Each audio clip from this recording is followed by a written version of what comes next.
Okay, we're draining our bathtub, which is fine. I had it on. I have a still image of it working. This is an older jet tub, jacuzzi, hydro tub, call it what you will. We do not have pump access, and I have not been able to ascertain currently whether it's GFCI protected or not. So those are our controls over there. I did not turn the dial based on its age, but it did make bubbles. We got a loose drain stopper. In here we've got a bidet. We're missing some escutcheon plates on the water supply piping and all of our drain piping throughout the house, which is pretty common in the 80s and early 90s. For some reason, I have no idea. It never was correct. But we do not have any drain escutcheon plates, and then we do not have on the water supplies. Our controls on the bidet are very crooked, very wiggly, very loose, very unpredictable. It's not intuitive. They don't get a lot of use here in our culture, and they probably should get more use.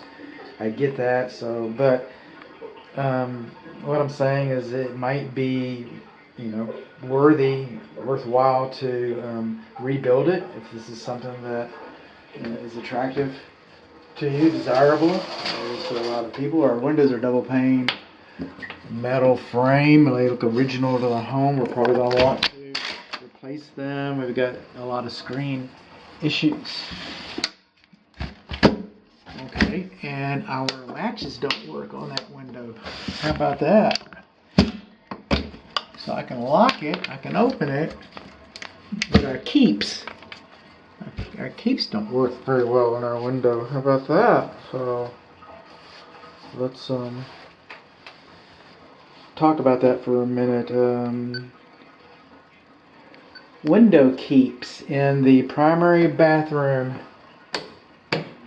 We have a fan. Fun note. Fans are not required in bathrooms with windows, but we do have a fan. I have no idea where it vents to.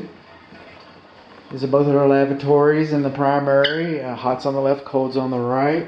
And what we've got in here, it looks like there's been some repair done to this one. It's nice to know that can happen because we're seeing quite a bit of cracking on these, and especially the ones downstairs, the downstairs hall. And an interesting note about that is that all of our bathroom lavatory basins are molded into the countertops. So if it comes time to replace your basin, you're replacing the entire countertop. Moving on along in here, again we're missing our drain escutcheon plates. Pretty boring. Okay, missing our drain escutcheon plate. And some drywall repairs probably in order. You can see that there's been a little bit of water problems down there. Have that. Now, this ceiling fan is too close to the shower. Looks to me like they might have kicked it out, enlarged it or something. This is too close to the shower. Marginal to the bathtub, too close to the shower. It's also, this light fixture here is too close to the shower. This is our vanity luminaries. They look like they've recent upgrades, if you will, improvements. This is our shower door. Opens out like it's supposed to. Hot's on the left, cold's on the right. I've been running that. But I didn't notice when I was running this before. Okay. I was just looking. And our niche has pitch on it. Okay, that's good. We got enough pitch on our niche. Moving on. Another appliance is the fireplace. Well, I'm going to do another fireplace video for this one and for the others, but while we're here, we've got our key. We don't. This cover was open. The fireplace does not. In fact, is the gas on or closed? No, the gas was on. I'll leave it closed, but it wouldn't come on when I did the light switch, so it's inoperable. We do not have a hearth extension. Manufacturer's installation instruction supersedes code. This is a manufactured fireplace. But this and all the fireplaces draws its air from the interior instead of the exterior, so you're competing with the fireplace for air. And this one the flue has been sealed, so it's not safe to operate under any circumstance. This one doesn't have a glass front. I think the others do, but the glass front's not required. Spark arrestor screen is not required. Good to have, especially since you don't have a hearth extension. Okay, moving on along. Okay, smoke alarm right there. There's 2 bedrooms that do not have smoke alarms. Okay, this one and the downstairs primary or the downstairs main guest, something like that. Then when you come out here, this is a newer smoke alarm, but our stairs are not dimensionally uniform. Our stair steps are not dimensionally uniform. Our handrails are low. And when I say not dimensionally uniform, I'm talking specifically about the first 2 or 3 steps right in here. And so you want to watch your step. Moving on along into the laundry area. Appliances are beyond the scope of this inspection, but this refrigerator does not have a hooked up ice maker. It has an ice maker, but it's not connected. And this is what it looks like underneath the lavatory. We're missing our lavatory drain stopper on our clothes washer. Our water connection trim ring is missing right there.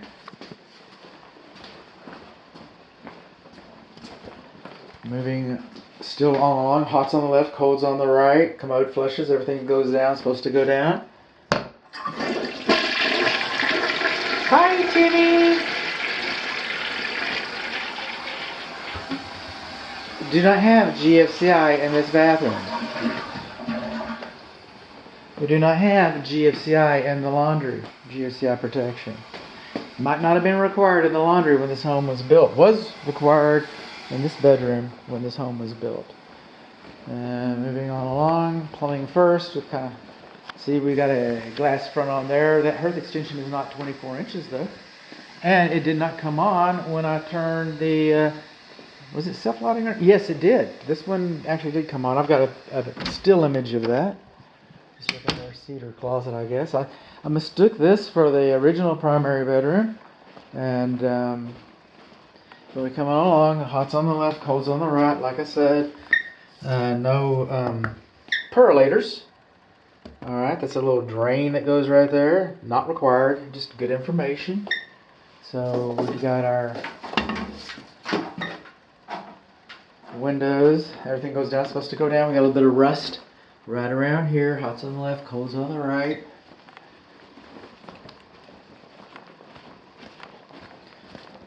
Voila.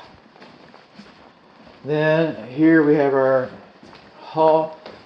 Well, this is what I want to talk about. One of the things I want to talk about. See, when the smoke alarm gets yellow like this, it's time to replace it. There's no sense in even testing it. It's time to replace the smoke alarm. When they get yellow like that, they've aged out. Even if it rings, even if it's got new batteries, even if you can't find any problem with it, it's still time. Okay, it's still time. It's way beyond its warranty. We do not have a smoke alarm in this secondary primary bedroom. We do not have a smoke alarm in our office.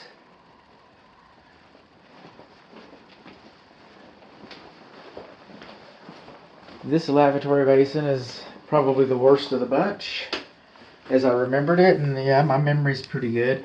This is supposed to be labeled GFCI. The other bathroom is supposed to be labeled GFCI. They're supposed to be labeled GFCI because they do have GFCI protection. I did trip them. They do work. They do work. And that reminds me, I gotta go back up and check for the GFCI. I didn't see it for the bathtub. Yes, it does, the upstairs primary bathroom does have GFCI. Had to recollect my memory.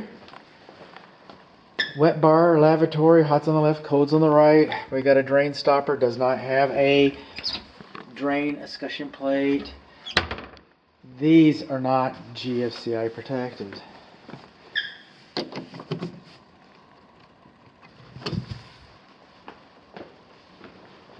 Okay, laundry brings us back into the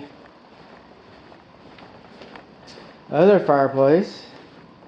That hearth extension is probably not 24 inches. It does not have a spark arrestor screen. It does not have a glass front. It does not have a key. Now, what happens with these, what's gone on here is, you see this staining right here? Okay. Oh, I didn't open the damper a couple times. One time didn't happen like that. No, not opening the damper. You'll know soon enough. That's not a case of not opening the damper. That's a case of insufficient draw going to the fireplace. Either the fire is too strong, or the fire is, or some other design feature. So that's what that staining is about. That's about, negative pressure. It's not about the actual forgetting to open the damper. Once we get up underneath here, and we start looking around, because we're lookers.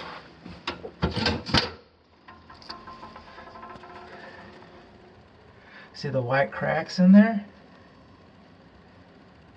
See the white cracking? Again, that's not smoke getting out. It would be dirty, like this is dirty. That is sucking air in. And this damper is supposed to be foolproof, okay? It's supposed to be modified to keep it from closing 100% because you have these gas logs. Is that gas log? Yeah.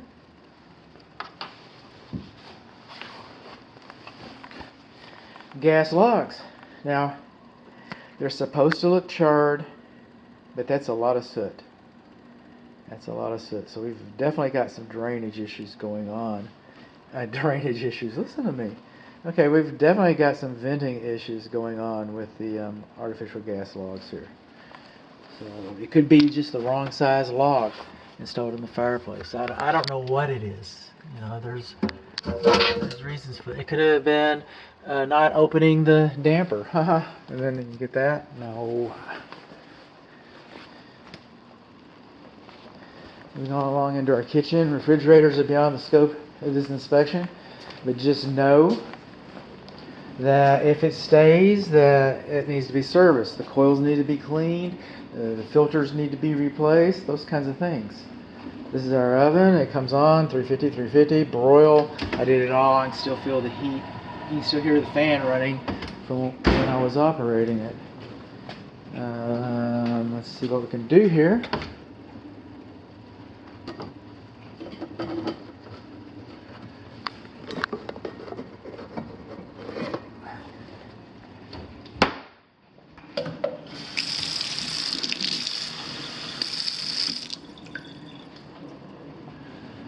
Warped.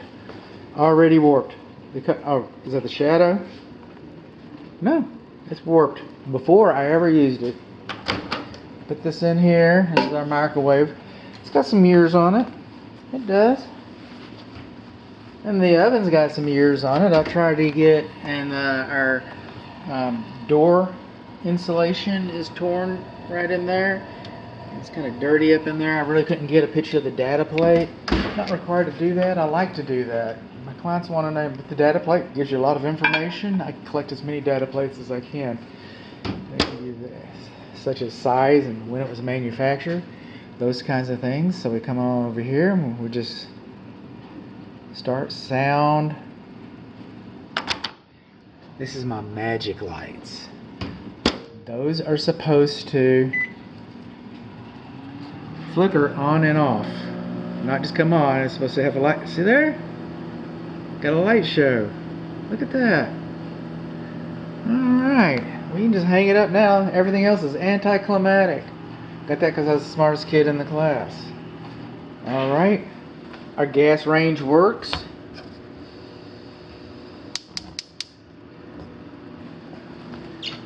We do not have, nor was it required when this home was built, we do not have a sediment trap for our gas supply to the range. We don't have one of those.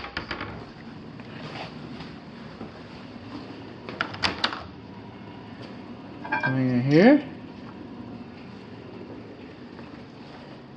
It's gonna be hot. Hot, hot, hot. Not very hot.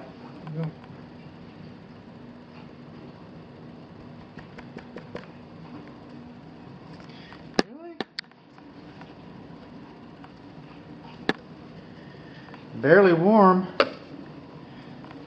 I mean, I poured drips right on my hand after 30 seconds. Just saying. This is our kitchen vent fan. That's our light. Oh, look at there, bright on off. And then we got our filters, and we got our fan speeds.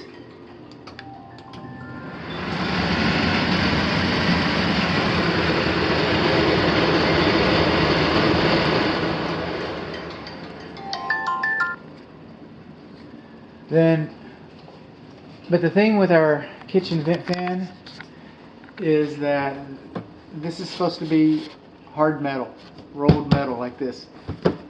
It's not supposed to be flexible like this. This will just burn like paper. And then where this goes through the wall, there should be a heat shield around it where it goes through the wall. So, flame guard. This is our dishwasher. The lid comes up through here where you got, I believe, a 1/3 horsepower food waste disposal. It's kind of crowded. I can't see inside of here. This sink was glued into place. They did not use connectors. We do not have GFCI. These GFCIs do not work. Well, you know what? Hey, they don't work. There's another GFCI there. Doesn't work. Okay, so we do not have any GFCI protection in the kitchen. Over here, it was probably never had it, I suspect, but I don't know because there isn't any GFCI protection anywhere. And over here, when we added this nice big thick backsplash, comes out from the wall. Now we got a gap in the wall right there where sparks can come out and come on around. They sell these things called extenders. I heard a code inspector call it a spark suppression ring. He seemed like he was a pretty smart guy. So spark suppression ring, suppressor. Tradespeople call them goof rings, probably because that's what they think about them. But they're not expensive. They're like $3. So it's what? 3, 6, 9. 9 9 is 18. 21. You know, they're going to charge you more than that. They're going to charge you sales tax or something. That's how they get you. But you know, for $25, it could have been done right. That's all I'm saying. Just be nice. And again, I've run them all. Aren't you working? There you go. Let there be light.